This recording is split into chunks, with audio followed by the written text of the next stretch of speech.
All right, guys, let's hit it off. Welcome in to another edition of Rover Sports. Hope that the new microphone is sounding as good as I think it can sound. Really wanted to broadcast and pretty much provide a recap of last night's game between the New England Patriots and the Atlanta Falcons. That was a lot of fun last night. This game in Atlanta, it featured a lot of kind of commotion last night. I mean, the offenses didn't really move the ball. The offense of Atlanta kind of moved the ball, but really struggled in the high red area and in the red area. And that's why New England's defense last night just played at an elite level. And Calvin Ridley for the Atlanta Falcons, he was out of the game. We haven't really gotten an update on Calvin Ridley. It's taken about, I don't know when Calvin Ridley announced that he would be out, but he hasn't been, he's been out for a while. And I understand that information is very personal. However, Calvin Ridley is one of the best players on this football team. You also miss your running back, your jack-of-all-trades player in Cordell Patterson, who single-handedly won that Saints game.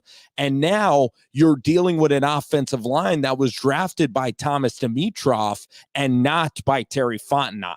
So there's a lot of bad offensive linemen for the Atlanta Falcons in this game. But for the Patriots on a short week to go to the Dome, to go to the Georgia Dome and get a win like that, that showed me a lot about this Patriots team.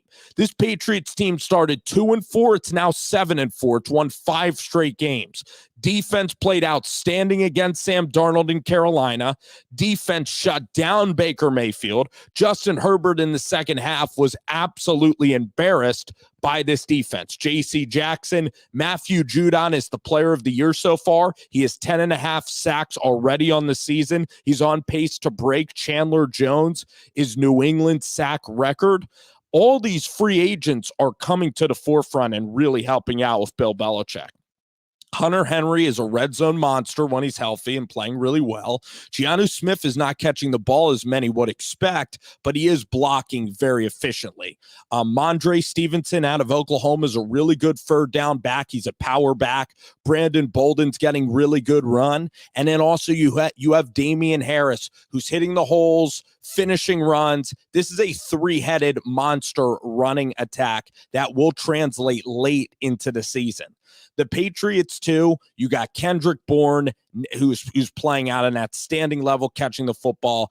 Aguilar, there's plenty of weapons. Jacoby Myers. So this team has plenty of offensive weapons, along with Mac Jones, who rarely turns it over. For a lot of third downs, he'll hang in the pocket, he'll get the protection right, and he can make intermediate throws. He has one of the quickest releases in all of football. He's accurate. He has good touch. Now, he doesn't have that next level arm strength, and he doesn't have that complete ability to really get outside of the pocket and really create, like, let's say, a Josh Allen, a Patrick Mahomes, but he really doesn't need to do that because this line of scrimmage can work, okay? This offensive line is decent, and Josh McDaniels will help him with running the ball. I like this style of offensive football. In fact, the more simple it is, the more I like it. When Jimmy Garoppolo first got to San Francisco, that 49ers offense was able to roll because that offense with Jimmy Garoppolo there, that offense was very, very basic when it was in San Francisco, and all you're doing is thinking and playing, and everything is it's a little bit elementary. Now the Patriots, they're getting good at these crossing patterns. The playbook is opening up for Mac. He's seeing different defenses. Last night, AJ Terrell schooled Mac Jones, played him great, played him halfway between the flat and the deep post to Jonnu Smith, went and doubled Jonnu Smith, pretty much yielding a 5-yard hitch if Mac were to be patient enough. It was a blind read because Mac was looking to the left side of the field, and A.J. Terrell made a fantastic play on a blind throw from Mac Jones. I think he'll learn about personnel. He'll learn about if the tendencies and the defensive back, the route, the spacing in the route can honestly be better to hold Terrell so that throw can be made. Giannu Smith could have probably ran a better route. But overall, this Patriots team and this defense is playing at an incredible level. And it just shows you that in this era of this aerial raid offensive attack of these speedsters, the defensive players that are coming out of college now, they're thinner, they're faster, and they're equipped to guard against this kind of Chip Kelly, Mike Leach, Andy Reid style air raid offense. You still see the Cardinals have success, but Bill Belichick has caught up to these young offensive coaches, and now you're seeing physical football just like Baltimore is playing, Tennessee, the New England Patriots. You're seeing some ugly games and some better defense. And to tell you the truth, I like low-scoring games. I can appreciate good special teams and really good defense. And I also like from Mac Jones yesterday, too. I like his demeanor a lot. Mac Jones in the game yesterday, the team is winning 19-0, and he is very angry because he expected to drop 30 or 35 on those guys, and he had multiple sacks that were just poor protection things. He had the interception. He missed a third down throw outside, and the defense played perfectly. So in fairness to the Mac Jones critics, a lot of quarterbacks could have found ways to win yesterday. Now, Mac still led to some Nick Folk field goals, made some great throws under duress, would step up in the pocket, would get them in the good run looks. The touchdown to Aguilar was great. He still made really good third down decisions, and he didn't take a whole lot of negative plays. And they still held the ball, still moved the ball, and it was just like these holding penalties that were an issue. And Dean Pease is a very experienced defensive coordinator from Baltimore who's been doing this stuff his whole life and is still very, very innovative when it comes to exotic pressures and exotic looks. And the Falcons, coming off their drubbing to the Dallas Cowboys, they brought it defensively. They were really stout against the run last night, and I thought that their back end played decently well for a Falcons defense. Point is, Matt Ryan, the way the game was going, Mac Jones didn't need to force it either, because when your defense is lights out, sometimes your game plan is going to be very conservative, especially in the second half of that game. So Mac Jones is winning, and that's kind of all that matters. You look at a quarterback who wins Super Bowls, and you're Troy Aikman, you're Terry Bradshaw, you're in the elite of the elite. And a quarterback needs a really good team around him for sustained success. And there's different styles of quarterbacks that can win at this level. But New England now, they get the Buffalo Bills coming up.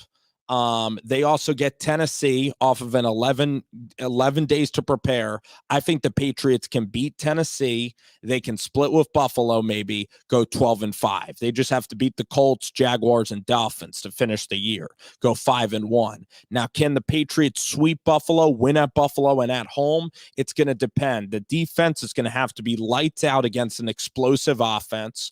I think the Patriots, like Barrymore and the guys inside like Bentley, I think they can stuff the run even with a few down linemen and really play cover two on the back end. And they're going to need some exotic pressures to prepare for Josh Allen, because he's a different type of quarterback than all the guys that they have remaining on their schedule. So that's New England. If they go 13-4, they can get the bye. This is a real threat to win the Super Bowl the way they are playing. Now, can they sustain this over the next 2 months? Are they peaking too early? Will their lack of a passing game in the playoffs really hurt them? Because if you stop New England's running game and you get pressure on Mac Jones, you can sack him and cause some real negative plays. This offense is inconsistent. And then the defense has been playing so well. I'm not sure that this defense over time can continue to play this well. And then if we're going to poke holes at everything that the Patriots have done, the Patriots have beaten Darnold, who is benched and who has played awful this year. They've beaten Matt Ryan and the Falcons, that are a very average to below average team. The Chargers have had tons of problems at home, cited by losses to the Vikings, the Ravens, and other teams. So the Chargers have even ran into their fair share, but that was by far their most impressive win, going on the road to the Chargers and still winning. The Houston game was an example of a very young team that was still making mistakes, but they overcame those mistakes. And then the Jets and the Browns games were complete clinics, cover the cover. So they've really shown signs of playing, as I illustrated. And the Patriots team is the most fun team that I enjoy watching at the NFL level, because they play special teams, their defense, everything is on point, detailed. Every single player on the roster has value and has a job to do. It's not like a one-man show like Patrick Mahomes, Josh Allen, and kind of Aaron Rodgers. I mean, Aaron Rodgers has a running game to a certain degree, but it's not an individualized team. And that's why this team is so dang likable, because it's a group effort, and because you have Belichick and this defense rising again. You have McDaniels, you have an offense that can run the football in the middle and plays with great physicality, and really utilizes concepts from the 90s and the 2000s, like the fullback, the power run game. Mac Jones has a very specific set of rules, so it's a very organized, structured game plan.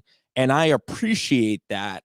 I appreciate how structured the game plan is for the New England Patriots. I like structure in life, and I love how structured this team is playing the game of football. It's a pure joy to watch every week. They prepare 6 days, and on the 7th day, they show the world how much they prepare. And these 5 games have just been masterful performances by New England. I have to say, I am a Giants fan, but Bill Belichick was a New York Giants defensive coordinator, and there are so many parallels between the two franchises that go back to the 90s and the old Meadowlands and such. Last night's game, I enjoyed it. It was defense. It was played on a fast surface indoors. Atlanta really played hard defensively. They're missing Calvin Ridley and Patterson.